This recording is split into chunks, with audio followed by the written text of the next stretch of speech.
we talked a lot about local, regional, national networks within the context of agriculture. And what Vijay pointed out is we ignored other networks that might actually have data that might be useful to us. Has a farmer showed up with blisters on their arm from the plant? Do we have veterinary information about livestock dying? All that might be other data that we might need to collect, and especially if you're dealing with a country where you might have a weak agricultural extension system, but a stronger health surveillance system. You might actually be able to pull data from some of these other networks that might be meaningful. So we have to acknowledge, I think, that even in a group as diverse and heterodox as ours upstairs, we had blinders on, I think, to some of the context that might actually been helpful to us. So that's one kind of complication they had.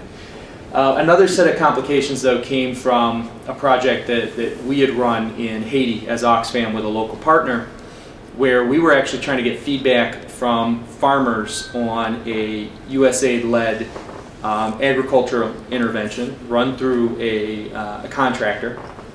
And in fact, where both the contractor and USAID were, farmers had data, and farmers were giving that data to the local partner. The data was being aggregated and given to USAID and the contractor, but the people on the ground had real difficulty grappling with the data and actually integrating it back into the programming to make adjustments, ranging all the way from, that data doesn't fit in our log frame to we think that this, we don't trust the methodology there, therefore we're going to ignore the results. So it really raised some questions about how do you actually engage the actors at every step of the process, whether that's local government, whether that's an implementer, or whether that's the donor agency themselves, so that you make sure that the data that the end users have is actually useful to integrate back into the system,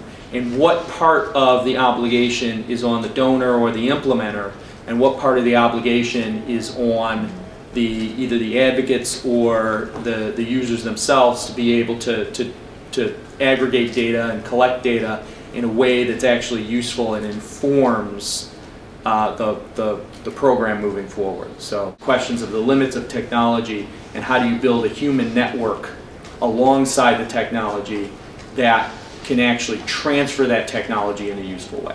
Mm-hmm. Yep.